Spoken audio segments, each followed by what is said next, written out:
अस्सलाम वालेकुम। I hope आप सब ठीक होंगे, अच्छे से होंगे by the grace of almighty Allah. As you know that I am discussing pronouns with you and मैंने कल एक एक प्रोनाउन को डिस्कस किया था विद कंप्लीट डिटेल्स के साथ, जो भी इसमें था, जो चीजें वो मैंने सारे आपको कल बोल दिए थे अबाउट द पर्सनल प्रोनाउंस। आज और एक प्रोनाउन, आज दो वैसे मैंने लिए हैं, दो हम डिस्कस करेंगे छोटी ही कंसेप्ट से। इनको भी अच्छे से हम देखेंगे। So let's get started. यहाँ पे लिखा है मैंने रिफ्लेक्सिव प्रोनाउन। एक ऐसा प्रोनाउन है जिसका नाम है रिफ्लेक्सिव। ये क्या करता है, नाम से ही पता चलता है कि a pronoun use with self और selves to reflect the action on the subject. एक ऐसा प्रोनाउन जो एक्शन को, ये इसमें हम क्या यूज करते हैं, तो सिंगुलर जो हमारे पास प्रोनाउंस इनके साथ सेल्फ लगाते हैं और जो प्लूरल प्रोनाउंस इनके साथ सेल्व्स लगाते हैं। ठीक है, एक ऐसा प्रोनाउन जिसमें हम सेल्फ या सेल्व्स यूज करते हैं सफिक्स में, सॉरी, वर्ड के बाद। तो किस लिए, to reflect the action on the subject, जिसमें हम एक्शन को रिफ्लेक्ट किया जाता है back on the doer of an action that is subject. ठीक है, उन जैसे प्रोनाउंस को हम क्या कहते हैं, रिफ्लेक्सिव प्रोनाउंस। ठीक है, जैसे माई सेल्फ है, हिम सेल्फ है, देम सेल्व्स है, योर सेल्फ है, योर सेल्व्स है, आवर सेल्व्स है, इट्स सेल्फ है। ये हमारे पास क्या है, रिफ्लेक्सिव प्रोनाउंस है। मैंने लिखा आई हर्ट माई सेल्फ। आई यहाँ प्रोनाउन है, हर्ट या वर्ब माई सेल्फ, मैंने खुद को हर्ट किया था। Word myself reflects the action back on the subject that is I. They hurt themselves, they यहाँ प्रोनाउन है, देम सेल्व्स यहाँ पे आया मेरा reflexive, because this word reflects the action of hurting back on the subject they, and that's why they have been called as reflexive. Reflexive pronouns कहते हैं उनको। ठीक है, वही लिखा मैंने, a pronoun used with self और selves to reflect the action on the subject. एक ऐसा प्रोनाउन जिसमें या तो सेल्फ वर्ड यूज होगा या तो सेल्व्स यूज किया जाएगा, और किस लिए, ताकि वो एक्शन को रिफ्लेक्ट करेगा ऑन द सब्जेक्ट और डूअर ऑफ एन एक्शन जिसको हम कहते हैं। ठीक है, एग्जाम्पल से आपको समझ आ रहा होगा, I hurt myself, myself reflect करता action back on the subject I, तो हो गया myself reflexive pronoun. Indefinite pronoun, indefinite, कोई डेफिनेटनेस नहीं है, इनडेफिनिट है।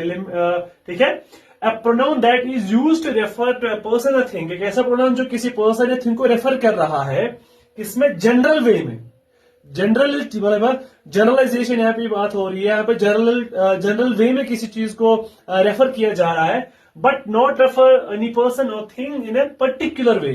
यहाँ पर्टिकुलर वे में किसी नाउन या प्रोनाउन को रेफर नहीं किया जाता है, यहाँ जनरल वे में किसी नाउन या प्रोनाउन को रेफर किया जाता है, उस प्रोनाउन को हम इनडेफिनिट प्रोनाउन कहते हैं। ठीक है, I am focusing on two words कि यहां प्रोनाउंस किसी पर्सन थिंग को रेफर किया जा रहा है जनरल वे में, न कि किसी पर्टिकुलर वे में किसी नाउन या प्रोनाउन को रेफर नहीं किया जाता है, सिर्फ इसमें जनरल वे में रेफर किया जाता है। मैं इसमें थोड़ा ज्यादा इंप्रेस कर रहा हूं, ये पता होना चाहिए।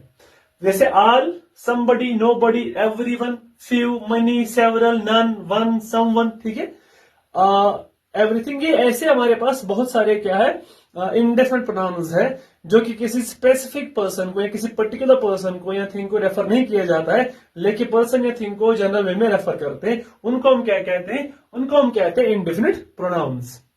एग्जाम्पल ली है, many were invite to the party, के यहाँ पे स्पेस नंबर बताया कि कितनी को पार्टी में इन्वाइट किया गया, नहीं, मनी। तो यहाँ पे कोई डिफरेंट नंबर नहीं है, बस यहाँ पे पर्सन उसको जनरल वे में रेफर किया गया है, कोई पर्टिकुलर वे में नहीं कहा कि 2 बंदों को बुलाया गया था, 3 बंदों को बुलाया गया था या 10 को बुलाया गया था, ऐसा कोई न्यूमेरिकल फिगर यहाँ पे नहीं दी गई है। तो मनी हो गया फिर इंडेफिनिट प्रोनाउन। या one more, give a copy of pamphlet to each, ये ऑब्जेक्ट बन गया प्रोपोर्शन टू ईच को, हर किसी को दो। तो क्या यहाँ पे कोई स्पेशल नंबर दिया गया है कि 10 को दो, 4 को दो, 6 को दो, 5 को दो? तो यहाँ पे भी कोई ऐसा नहीं है, कोई स्पेसिफिक वे में यहाँ पे किसी पर्सन या थिंग की बात नहीं हो रही है, इसको हम कहते हैं indefinite pronoun. I have to understand that these two concepts, these two pronouns types. Clear? एक पॉइंट था, reflex pronouns can act as intensive pronouns. कभी कभार रिफ्लेक्स प्रोनाउन जो यहाँ मैंने बोले थे, ये कभी कभार इंटेंसिव प्रोनाउंस के तौर पे भी फंक्शन कर सकते हैं। सेंटेंस मतलब एक्शन को इंटेंसिफाई करते हैं, ठीक है, एग्जैजरेट करते हैं एक्शन को, उनको हम इंटेंसिफायर कहते हैं। कभी कभार इंटेंसिव प्रोनाउन की तरह भी यूज किया जाता है एज ए रिफ्लेक्स प्रोनाउन। तो ये थे आज के 2 टाइप्स जिनको डिस्कस किया मैंने आपके सामने। आई होप आपको ये 2 टाइप्स भी समझ आए होंगे। आप 2 छोटे कंसेप्ट से ज्यादा कुछ नहीं था इसमें, तो 2 करके इंशाल्लाह इनको आगे लेके चलेंगे हम। कल वाला थोड़ा सा बड़ा था, वो मैंने कल एक ही लिया था, दैट्स वाई। तो I hope you will enjoy this video with me. Thank you for watching the video. Do like